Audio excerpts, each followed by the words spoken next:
Okay, so I worked on tweaking this mic a bit, so we'll see if it works a little bit better today.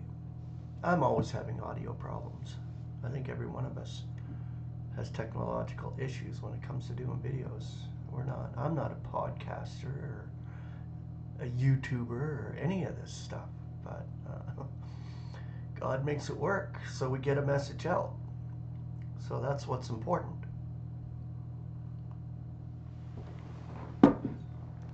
All right, celestial spiritual houses. Now, I shared this article or this whole book before, I believe, on my channel, on my shows, broke it down. But I'm sharing it again, this portion of it anyway. And it's from Spirits, and Spirituality by Enoch. It's an excellent book.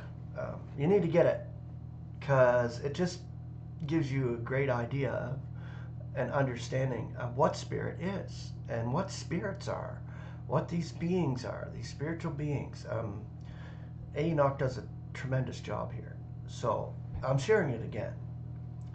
All right. The fact that a spiritual body does not depend on breathing seems to show that while it is made, or its mode of functioning in a soulish body is not essential to the human spirit, even as it is not needed by spirit beings.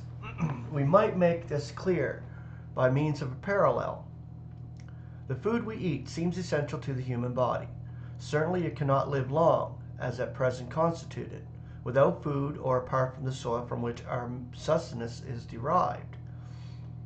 But the fact that the human body can also be a celestial one shows that the soil is necessary to the body only in its present state.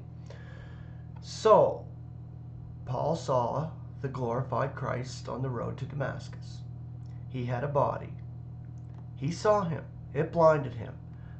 His body was glorified. This is the body that I believe the members of the body of Christ will take up.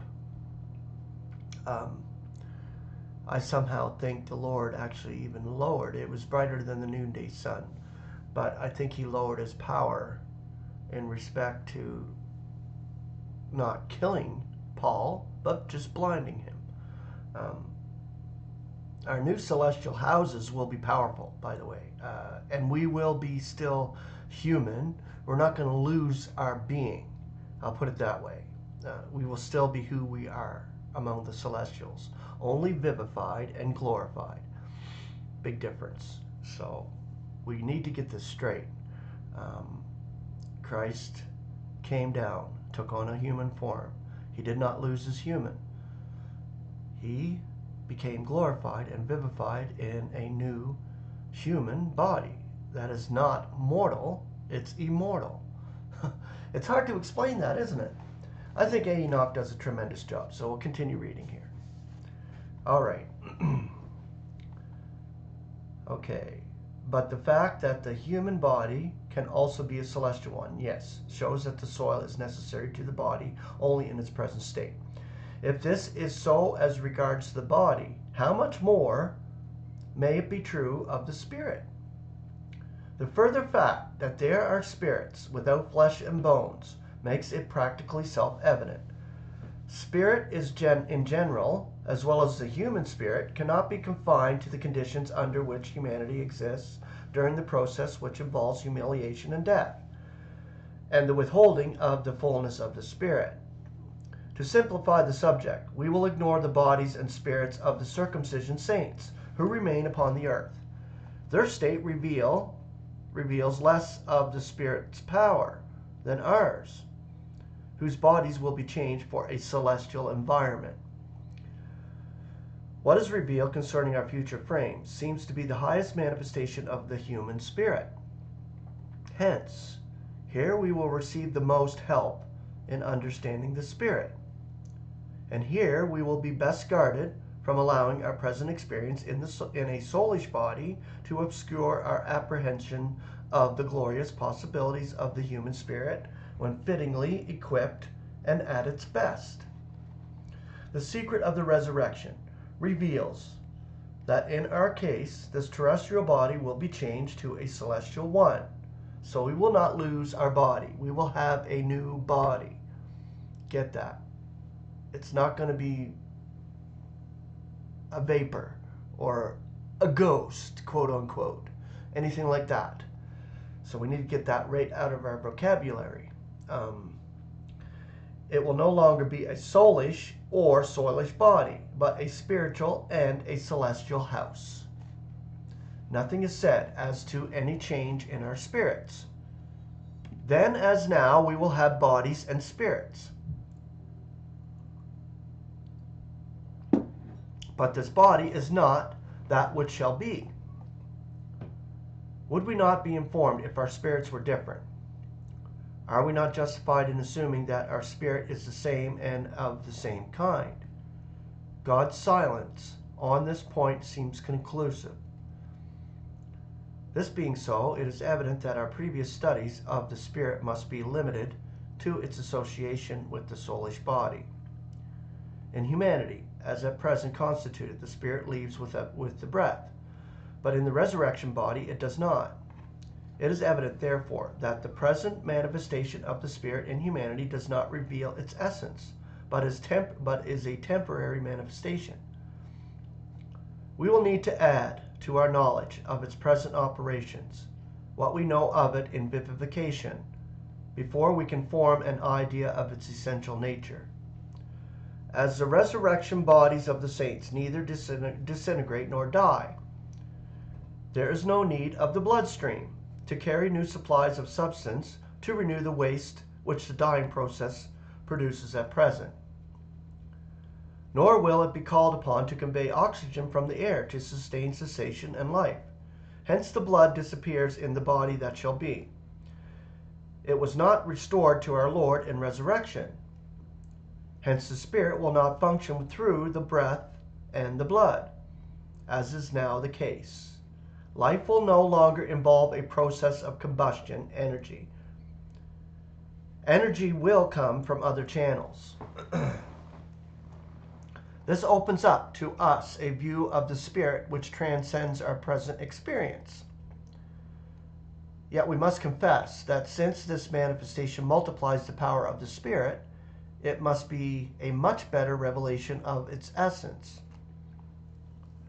For matters beyond our experience, our language is quite inadequate, and it is difficult to make oneself understood.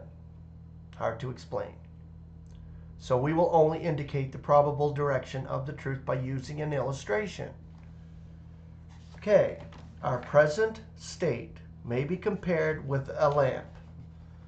The wick represents the body, the oil, the food it consumes, the light and the warmth, the soul, the energy present the spirit. The lamp must be lighted to begin with. A certain amount of energy in the form of heat must be applied to it before it begins to develop heat itself. Then it burns by combining its fuel with oxygen until some factor fails. So is man cut off from the life of God. But it will be different in vivification. In the future, we will be more like a permanent electric bulb, which does not or cannot be used up, for which oxygen is excluded, but to which a continuous stream of energy is conveyed from without. So will we be when we are connected with the life of God. In the case of the lamp, it is difficult for us to think of the power apart from its effects. It has been stored in the fuel used, but we know that oil and oxygen, food and breath, would never unite unless first a certain amount of power is imparted. This corresponds with the impartation of the Spirit to Adam, to the soil. What we may say about the lamp and its energy may be quite true and helpful, yet it must not be made universal or applied to all energy at all times. So it is with the spirit and the human body. At present, it is not a spiritual body, but a soulish one. In a spiritual body, the spirit will have a different mode of manifestation. Hence, the body itself must be modified. Our current mortal frame has to be changed to fit our coming celestial environment. Let us preserve the same distance between our parallels. Energy is not spirit. One produces motion or light, and the other life. Energy cannot be personal. Spirit can. If the spirit in man is simply the latent energy stored up in him, or produced by the body, by his body, then he is a robot, a mechanical marvel, a combination of substance and power but lacking life. So isn't that interesting? When you tell someone there's no such thing as free will, the first thing they come up with, what are we, robots? No. We have life, we have energy from God, and spirit, and breath. We are living, animated beings. God is operating all. He knows what He's created. And He has control of every fine detail of it. That's actual life. So it's life from God, not a robot or a machine. As life is unspeakably more than motion, so is spirit more than energy. Everywhere there is latent energy, which when released will produce motion, heat, and light. The sun sheds it upon us in abundance, but spirit makes itself evident in a higher manifestation and operates only in organized matter. Its realm is clearly defined in chemistry, where organic and inorganic each has a field of its own. Okay, so life, breath, and all. This is God-given. So, have a beautiful Thursday, grace and peace.